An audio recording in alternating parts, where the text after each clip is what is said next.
Good afternoon, everyone. My name is Christine Ball, and I will serve as the moderator of today's webinar. Thank you for taking the time to join us today for M4A's third installment of the summer webinar series. The webinar is titled Student Athlete Barriers to Bystander Intervention Post-Sexual Assault. We are pleased to have with us today Dr. Lauren Tredenick, Chair of the Committee on College Sports with the Alliance of Social Workers in Sports. Dr. Tredenick is a recipient of the 2020 M4A Research Award. The Research Award is presented annually by M4A to raise awareness for the need for updated research on educating and serving student athletes. Dr. Tredenick, congratulations. Now for today's webinar. If you have questions throughout the course of the live webinar, feel free to use the Q&A feature at the bottom of your screen. Please note, I will moderate a brief question and answer session at the conclusion of today's webinar. At this time, I would like to pass things off to Lauren so she can kick off today's presentation. Lauren, the floor is yours. Thank you very much, Christine. It is such an honor to be here today as the recipient of the 2020 N4A Research Award. Thank you again to the N4A leadership and research committee for this amazing opportunity. I am going to talk about my research today, which is a part of my dissertation. And this is a really important topic, but it's also a really difficult topic. So it's something that we want to make sure that we get comfortable discussing, and also something that we make help our student athletes feel comfortable discussing and trying to reduce barriers to intervening in situations involving sexual assault. Oops, here we go. So before we get started, I'm just going to give a brief introduction of my background. So I recently graduated with a PhD in social work from the University of Connecticut. And my goal as a PhD student was to build a connection between social work and sports. And when I was in my master's program, it clicked and it dawned on me that social workers have a really unique skill set to address the various needs of student athletes, and not just student athletes, but athletes at all levels of sport. And, social workers can address not only sexual assault, but mental health, substance use, and so many other different types of issues. And it just seemed like a natural fit for me doing some work in violence against women and children, that it just made a lot of sense for me to study issues such as sexual assault, domestic violence, and human trafficking within the context of sport. And so over the last few years, I became a founding member of the Alliance of Social Workers in Sport, and I chair the Committee on College Sports, like Christine shared. I also facilitated gender-based violence prevention training with Mentors in Violence Prevention, otherwise known as MVP. And then I also worked 2 years as an academic mentor with UConn Student Athlete Success Program. So all of this really helps informs my lens as a researcher, but also as a sports social worker. So for the rest of the presentation, we're going to talk about what is sexual assault, what are the statistics around it, and what is bystander intervention. And then we'll look at the methods of my study, review the data analysis, look at the implications for the field, and then wrap up with some questions and answers. So the definition of sexual assault varies by state and institution. So I highly encourage you all to look at your school policy around sexual assault. But in general, it's defined as any non-consensual sexual act. So this could include sexual harassment, exploitation, abuse, attempted rape, or rape.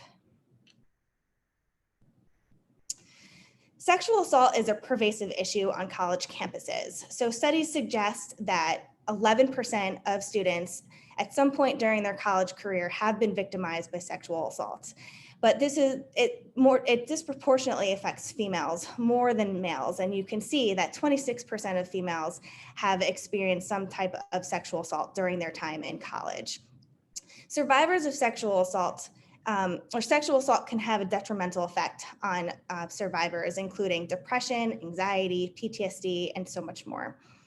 Despite these high numbers, sexual assault is largely underreported to professional helpers and campus authorities, mainly because survivors feel like it's not important enough to report. However, survivors are more likely to disclose to one of their friends. So this is why it's critical to raise awareness of sexual assault and how students can intervene and respond appropriately if an incident occurs. So sexual assault in sport is not something new, but we really don't know too much about it. And it really wasn't until the Me Too movement that we started to see how often this was happening. So the Me Too movement encouraged survivors of sexual assault to speak out about their experiences about related to sexual violence or harassment on social media. So this originally started by Tarana Burke back in 2006, but it really blew up in social media a few years ago, and people were starting to share their experiences, showing how often it was happening and also showing how little it was addressed. And so this movement really painted patterns of abuse by powerful figures in the entertainment business, in politics, and of course in sports. And perhaps the most infamous case involved Dr. Larry Nassar, and he was a team doctor for USA Gymnastics, but also for Michigan State. And we know that he sexually assaulted over 300 student athletes during his career, perhaps even more. We really don't know too much about who's perpetrating sexual assault within collegiate sports. Studies show that sport participation increases risk for victimization for female student athletes, especially if they're working with a male authority figure. One study analyzed over 300 cases of sexual abuse in sport, and 98% of the perpetrators were coaches, teachers, or instructors that work directly with athletes. And then we also see in the media and in literature that male student athletes are overrepresented as perpetrators, but we really don't know what the statistics are around this. So it's suggested that male student athletes perpetrate between 10 and 20% of sexual victimization on college campuses. A more recent study found that 46% of undergraduate males who engaged in sexually coercive behaviors, more than half were athletes. However, the majority of those athletes were in intramural sports and not varsity sports. So it's really hard to get an accurate number. But we also see in research that student athletes have greater rape myth acceptances compared to non-student athletes, meaning they believe some of the myths out there that, the woman shouldn't have been walking alone at night, or maybe she shouldn't have been wearing clothes like that. And similarly, we really don't know the rates of victimization among athletes. So this one study that was done in 2015, it was a longitudinal study, and it looked at student athletes who self-disclosed whether they experience intimate partner violence, so threats, physical or sexual violence. And so if you look at the statistics for women, we can see there's really no major difference between women who played sports and women who didn't play sports in terms of if they experience sexual violence. And then if you look at males, we can actually see that males experience slightly more sexual violence if they participated in sport and compared to those who did not participate in sport. So even though sport is believed to be a protective factor to experience sexual assault, and athletes have lower victimization than non-athletes, we still see that females are more likely to experience victimization than male athletes, and it still is a risk for student athletes. So bystander intervention, you may have heard of the bystander effect. It's basically when there's something happening and a person may hear it, they may notice it, but they think that someone else is going to intervene. And so bystander intervention is really having a community approach so that if you do witness something, you can help intervene in the situation before, during, or after it occurs. And this also applies to sexual assault.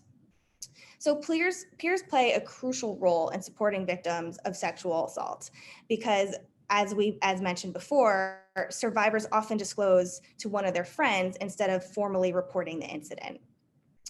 In sexual assault prevention, particularly the bystander intervention training, has been very effective and has been shown to be a promising strategy for at-risk groups like student athletes, mostly because they're spending more time together and they have stronger relationships with their teammates than non-athletes.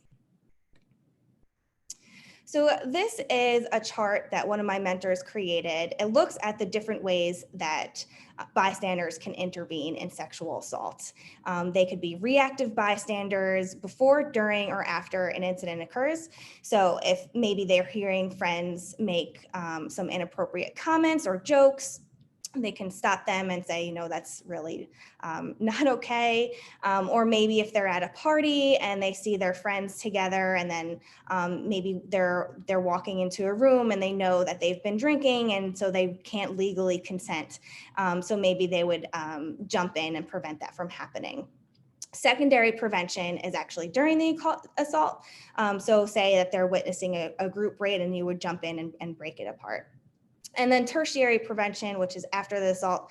Maybe if a friend reported the incident to you, or maybe you heard some of the teammates discussing what happened at a party and you knew it was okay, that you would actually report the incident. A proactive bystander opportunity is exactly what it means. So you're being proactive to sexual assault prevention. So you might take a course on gender-based violence. You might volunteer on campus in prevention efforts, or you might participate in developing policy around sexual assault on campus. So there's so many different ways that you can intervene as a bystander. And for the purposes of this study, I'm going to look at tertiary prevention, which is what happens after an assault occurs. So there are 5 main barriers that may prevent someone from intervening in sexual assault.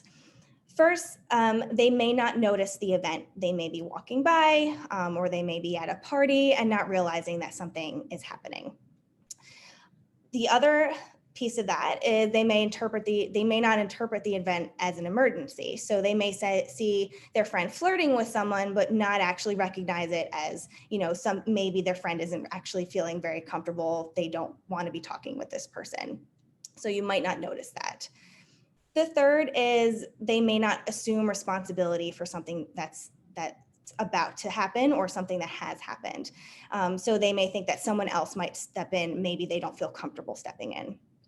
The fourth is knowing how to appropriately respond. So maybe they don't have the knowledge or the skill set to intervene, and so they don't feel comfortable doing so. And then the fifth is obviously implementing that decision of intervening in the situation. So as I said, bystander intervention has been very effective in raising awareness of sexual assault and how to engage in bystander behaviors, but there still seems to be a lack of awareness of sexual assault and skills to intervene among student athletes.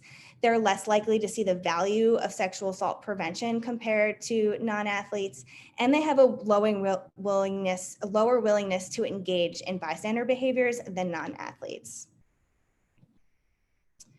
So some studies suggest that student athlete barriers to bystander intervention include this victim blaming perspective, where they think the victim is at fault for what has happened to them. And there's also this idea of perceived invincibility. So because athletes are more physically fit, they think that they're less likely to be victimized by sexual assault, which actually makes it harder for them to come forward if an incident occurred. There's also a fear of displaying any weakness or being disloyal to a teammate, which could disrupt the team dynamic. Males also seem to have a lower willingness to intervene as a bystander than females. Research also suggests that there could be key differences based on race, ethnicity, type of sport, and NCAA division level. In general, students of color have been found to have greater bystander intentions than white students. Participation in contact sport has been linked to perpetration of sexual assault compared to participation in non-contact sport. And there's higher reports of sexual violence at D1 schools compared to D2 or D3. So taken together, this suggests that there may be context-specific barriers in sport, which is rooted in the hypermasculinity of the sport culture that ultimately inhibits student athletes to intervene as a bystander. So one way to think about these barriers from a masculine from a masculine perspective is through gender role conflict. So gender role conflict theory is a psychological state in which masculine gender roles restrict one's behaviors or attitudes. And this is broken down into 4 subconstructs. The first is success, power, and competition, in which one believes that their success is achieved through power and competition. The second is restrictive emotionality, where someone may feel uncomfortable displaying their emotions. The third is restrictive affectionate behavior between someone of the same gender. And so similar to restrictive emotionality, they may feel uncomfortable being affectionate or showing physical affection with somebody of the same gender. And the 4 is conflicts between work, leisure, and family relations, in which they may struggle balancing their dual demands. And gender role conflict hasn't really been studied very much with student athletes, but we can see how each of these subconstructs manifest themselves within the context of sport. And of those studies that have looked at gender role conflict, it's been found that student athletes do experience gender role conflict more than non-athletes due to that hypermasculinity of the sport culture. And it also impacts their help-seeking behaviors. So in terms of success, power, and competition, we can see this in sports because there seems to be a greater emphasis on succeeding in athletics over their other responsibilities. We also know that there is this idea of mental toughness, and that sometimes that's more important than mental health. And hopefully that is something that we're starting to see a shift in. There is also the idea that femininity, any display of femininity is a sign of weakness. And then finally, student athletes may struggle balancing their multiple demands in the classroom, on the field, and just dealing with peer relationships. So the purpose of my study is to describe the extent of gender role conflict among student athletes and examine whether gender role conflict inhibits intentions to respond to sexual assault after an incident occurs. This study helps fill a key gap to understand the pressures that are associated with responding to sexual assault among student athletes who are often overlooked as a vulnerable group of college students. And this will help pinpoint what barriers exist for student athletes to help improve prevention and intervention services. So it's hypothesized that male student athletes will have higher gender role conflict than female student athletes. Student athletes with higher gender role conflict will have lower intentions to respond to sexual assault after controlling for race, ethnicity, type of sport, and division. And the relationship between gender role conflict and intentions to respond to sexual assault will be moderated by gender, such that males will experience a weaker association compared to females while controlling for those demographic factors. So I utilized a cross-sectional survey design where I distributed an anonymous web-based survey through Qualtrics. This was sent out to NCAA student athletes, so that included 3 Division I programs, 1 D2, and 1 D3. There were 2 schools in the Northeast, 2 in the Southeast, and 1 in the Northwest. I used convenient sampling through my personal and professional contacts, and then quota sampling to try to aim to reach an equal number of male and female student athletes. Everyone who took the survey received a $10 Amazon e-gift card, and IRB approval was obtained from the host institution as well as all the other participating schools. And I'm very grateful to share that I had the funding support from the NCAA to provide the incentive for taking the survey. So just to get a sense of the timeline, once I received IRB approval, I then started identifying schools who might be interested in sending the survey out to their student athletes. And at that point, I worked with gatekeepers who were basically the point of contact for me, and to maintain anonymity, they would actually send the survey link to their student athlete listserv. I also pre-tested the survey with a group of students at UConn just to get a sense of if there was any measurement bias, to make sure everything was worded clearly in the survey, and also to get a sense of how long the survey took to complete.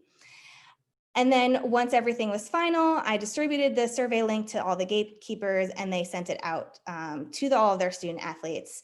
And then the survey was open until I was able to reach a healthy sample size. So originally I started out working with only 3 schools, and then I had to recruit a few more just to reach the ideal sample size. And then I completed the data analysis. The measures I used in this study included the gender role conflict scale. This was the male and female version. The female version came out a decade later from the original, and they just changed the pronouns. And so again, this had questions that measured the 4 subconstructs of gender role conflict, including success, power, and competition, restrictive emotionality, restrictive affectionate behavior, and conflicts between work and leisure family relations.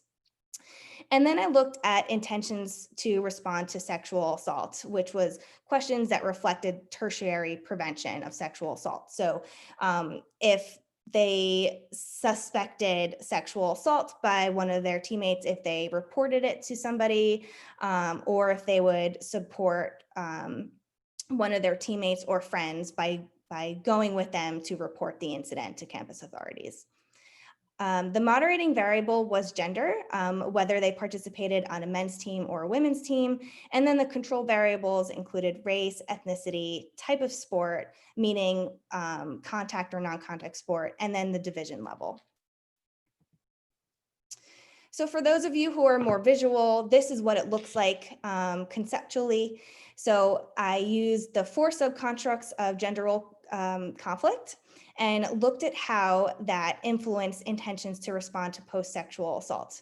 And now the moderator was gender. And so I will go into a little bit more detail of what a moderator is, but basically it looks at the strengths of the direction between the independent and the dependent variable.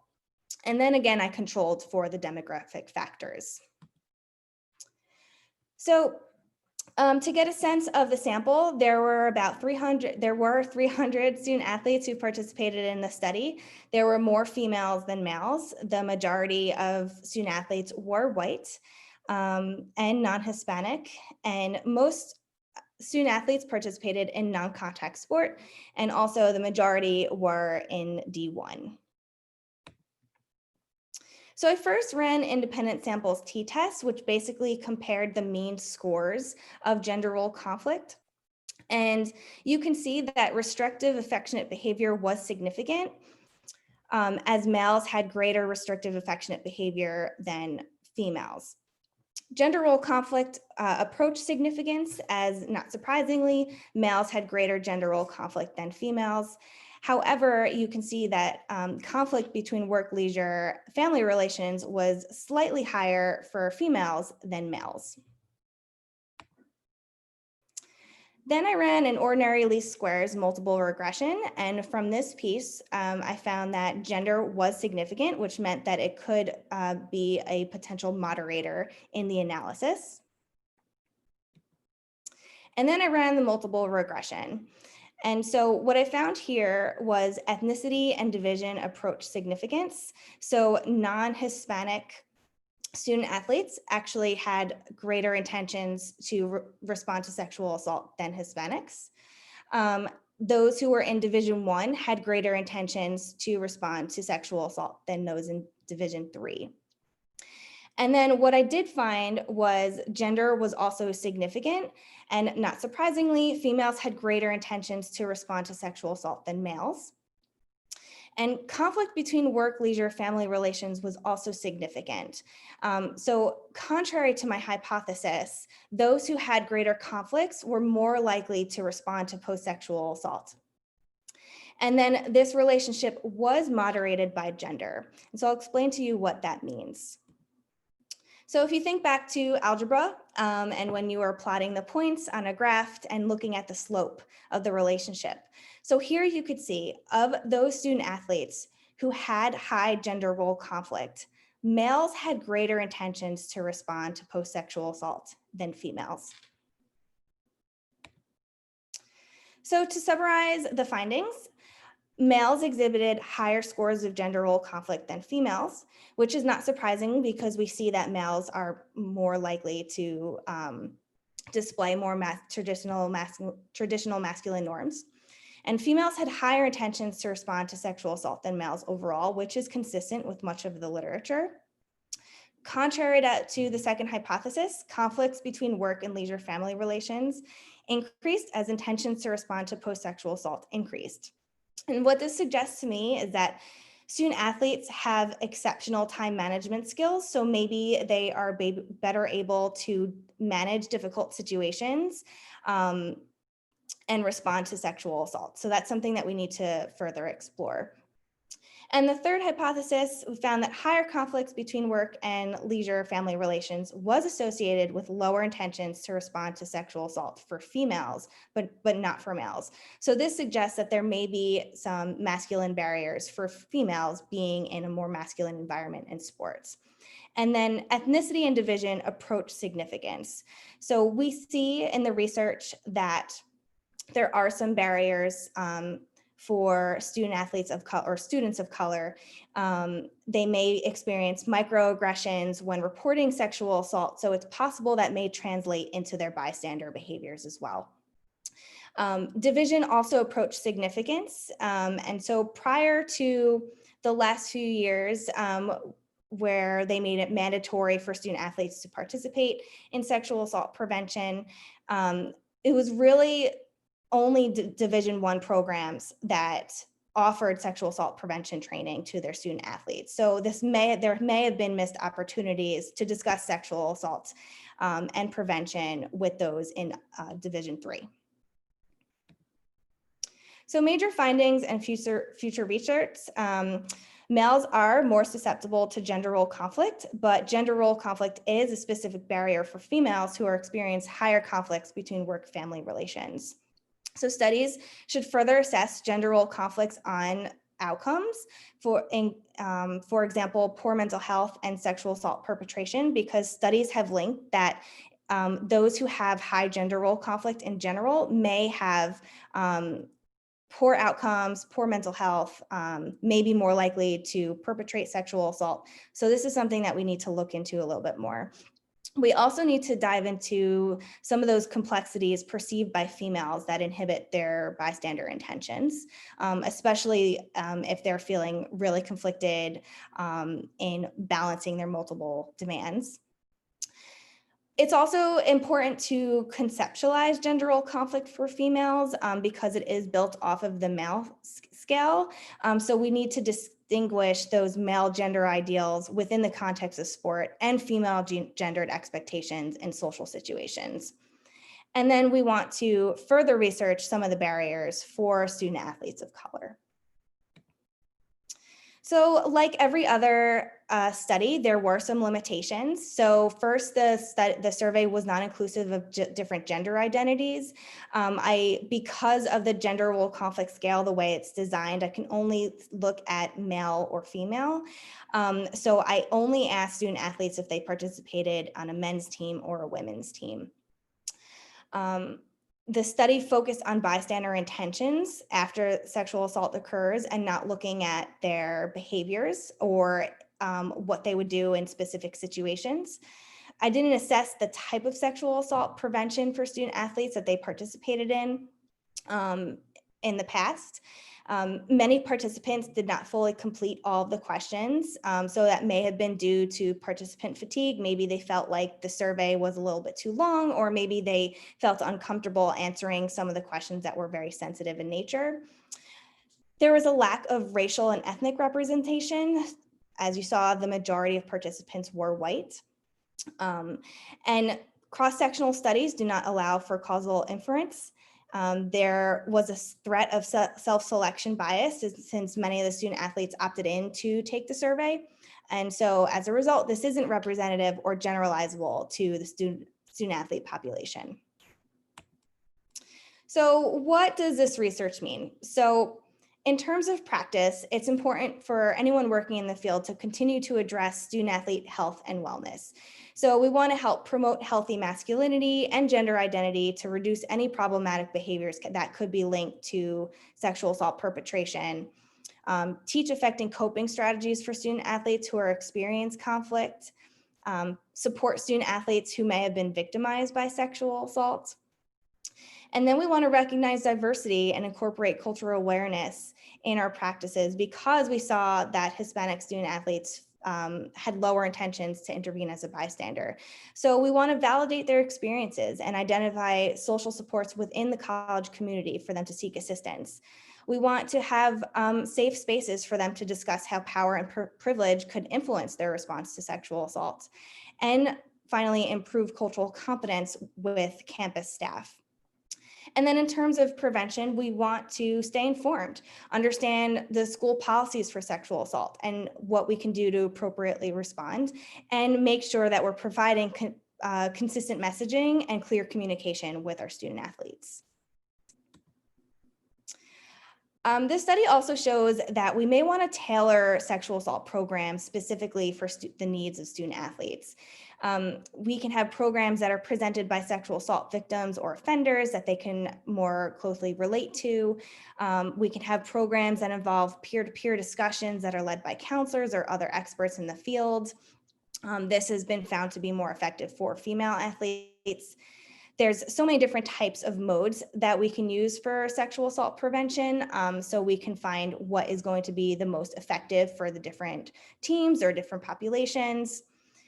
We can help use the team construct to affect positive change and make sure that we're continuously offering this information throughout their college career, not just one time in their first year experience, but something that is repeated.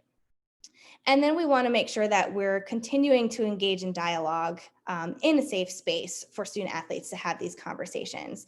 And that way they could practice different ways or different scenarios that they can respond to sexual assault as a bystander.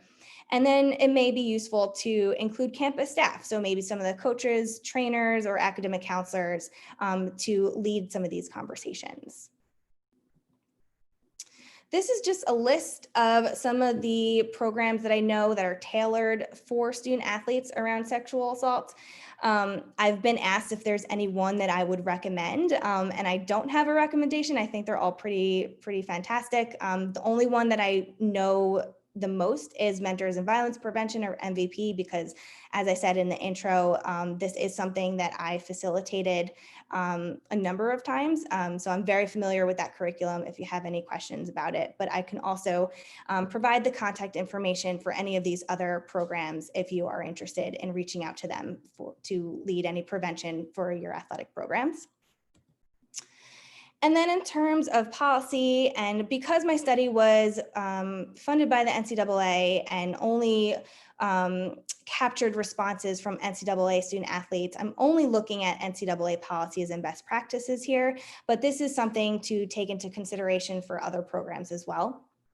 So in terms of mental health, we want to make sure that we're increasing access to mental health services for student athletes, providing assessments and referrals, and have policies in place to respond when a mental health crisis occurs. And then in terms of sexual assault prevention, we want to adopt a more comprehensive approach to prevention, make sure that we are staying in compliance with the sexual assault policies, collaborating with the Title IX coordinator on campus and enforcing the Title IX regulations, and review organizational policies to help support student athlete welfare and development. So here are some resources. Here's some national hotlines if you want to take down their number. So the Safe Sport Hotline is actually for US Olympic athletes.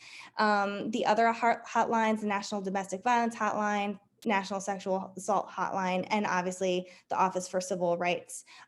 You can feel free to contact, and you could just Google and their information will be there. In terms of local resources on your campus, you could contact the Women's Center, Diversity and Inclusion Center, Title IX office, and if you have victim advocate or victim services. So before I conclude, I just want to say a special thank you and give a shout out to everyone who helped make my dissertation possible, including the NCAA, all of the student athletes who took time to complete the study, the athletic departments who distributed the survey, especially the gatekeepers who worked very closely with me, and of course my dissertation committee, Dr. Mogro, Wilson at UConn, Dr. Alcesser at UConn, and Dr. McMahon at Rutgers. So thank you very much. At this point, we can open it up to some questions.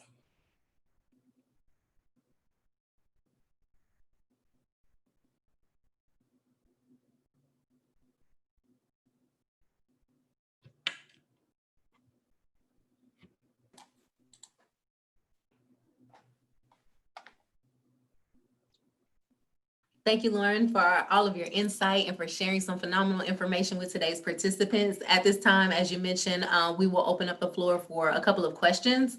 As a reminder to the audience, please feel free to use the Q&A feature on the bottom of your screen to pose a question, and we will attempt to answer as many of those questions as we can before the top of the hour.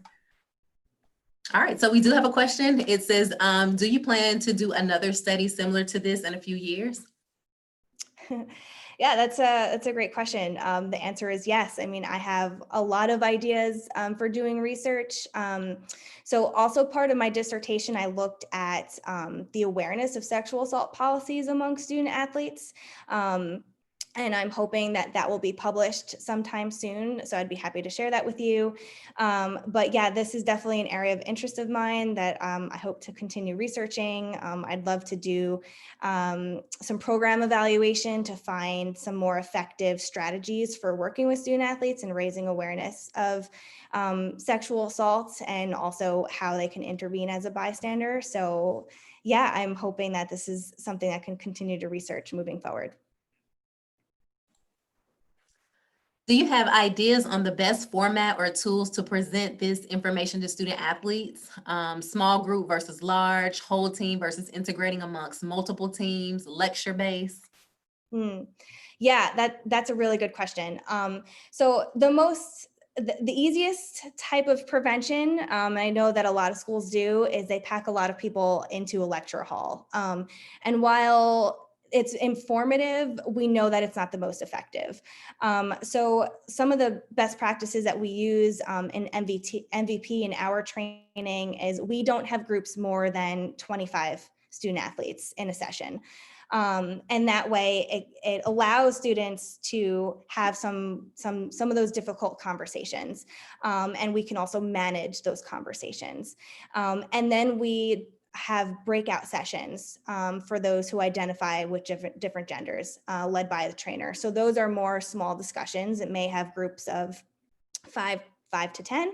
And then we talk about different scenarios that they can intervene as a bystander, and they review all those different types of scenarios of which one that they would feel more comfortable with and why.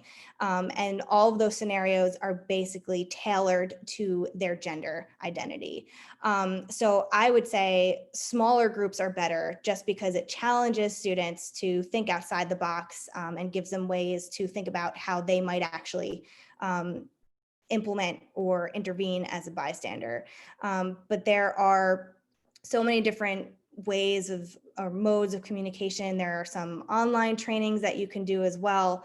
I think in terms of awareness, it's good to have those lecture online trainings. But I think when it comes to actually learning a new skill set, it's better to have a smaller group. Like you, we have used MVP in the past. What other trainings programs from the list you provided do you recommend? Yeah, I mean, I haven't actually participated in any of them. So it's a good question. And if anyone has worked with any of those organizations, I'd love to hear your insight on that. But I know A Call to Men is really great because it's coming from Tony Porter and some of his colleagues. And, you know, he talks about his experience being a male. And I know that male student athletes especially are really receptive to him speaking. There's the coaching, let me just turn back here to that list. Coaching Boys into Men. In terms of research, they have a lot of evidence-based practice. And so they basically work with coaches to lead the prevention trainings, and that's been really effective. But that has been studied mostly with high school teams, not at the collegiate level, even though they have done some coaches at the collegiate level participate in those trainings. Scream Athletes is a peer-to-peer led program, and that's based out of Rutgers, and they have student athletes actually leading it's like a live action theater, and they're the ones leading the discussion around sexual assault. Set the Expectation is her name is escaping me right now, but she's a survivor of sexual assault, and students have said some really great things about her, but that's a larger group experience. Green Dot is also a really great program. So I think you really can't go wrong with any of them. If you're interested in them, just do your research. I'm happy to help you and put you in touch with any of the people that are working in there. But I really think you can't go wrong with any of them. What are some strategies to break the gender biases and hypermasculinity in sports? And they also wanted to mention that Huddle Up is a great one. Yes, thank you for that. Huddle Up is also another excellent one. It's very similar to MVP. I think trying to break that masculinity is really challenging, and that's something that this study shows, right? And so I think it's just having healthy conversations and honest conversations with males, trying to challenge them to think about where do they come up with these rape myth acceptances. So why do you think it's on the part of the victim? Maybe they're shopping at they're shopping at the same stores that everyone else is shopping at. So they're wearing clothes that are in style at the time to go out to a party. It's just trying to make it more relatable. I've seen some trainers talk about, this is your sister, or, how would you feel if you saw someone doing this to your sister? That's how you would want to approach sexual assault. So just trying to have those honest conversations and making it relatable for them to look at it in a different way. The next one says, you may have covered this. However, did your research find that more cases in any particular region and during any particular sports season? That's a really excellent point. I did not look at that in my study. I didn't look at the geographic area just because I had such a small sample, and it wasn't something I'd be able to really generalize to that particular geographic area. And then in terms of the season, that's also a really good point. I don't really know of any studies off the top of my head that have looked at that. But in terms of, I'm trying to think of maybe substance use, I think that there's been a lot of studies looking at whether student athletes are using more during the season or during the off seasons. So that's a really interesting point. That's something that we need to explore in future studies. So thank you for bringing that up. So we have 3 individuals that have commented that Brenda Tracy does a phenomenal job with Set the Expectation. And so I wanted to throw that out there. The next question says, at my previous institution, we used the Step Up Bystander intervention program. It was generally well received by the student athletes and did a good job keeping them engaged. And again, they also mentioned about Brenda Tracy, having Brenda Tracy speak to their student athletes as well. Great, thank you. All right, so we do have time for a few more questions. We'll give you guys just a moment to add those to the chat or to the Q&A. Excellent question so far.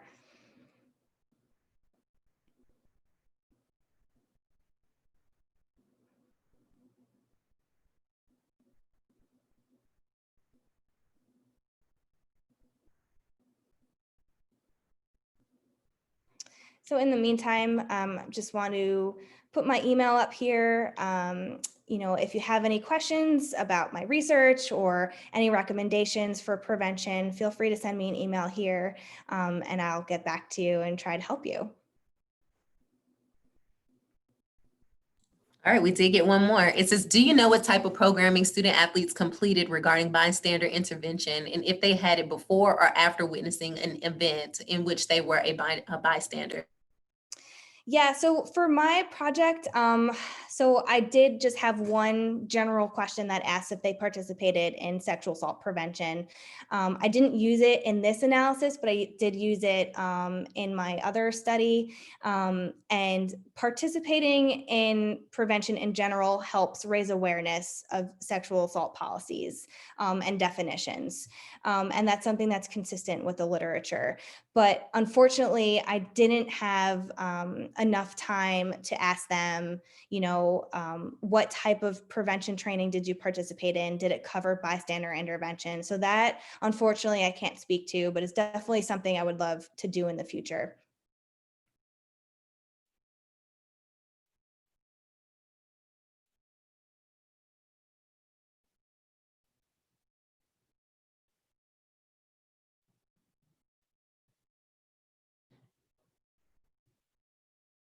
Any other questions?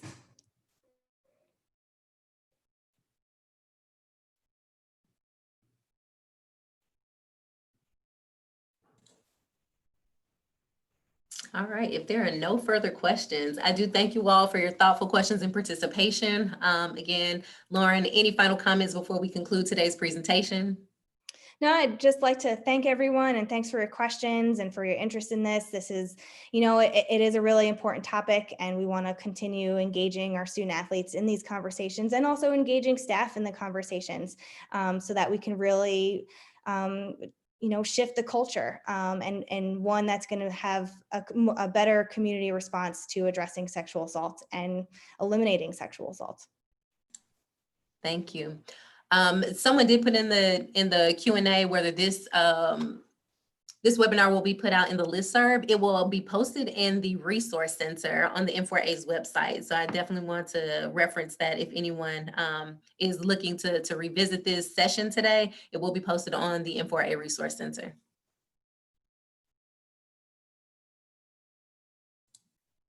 All right, so on behalf of M4A and its leadership, thank you for taking on the time out of your day to provide some helpful information and best practices for our membership. That concludes today's presentation. Have a wonderful day and thank you so much for joining us this afternoon. Thanks.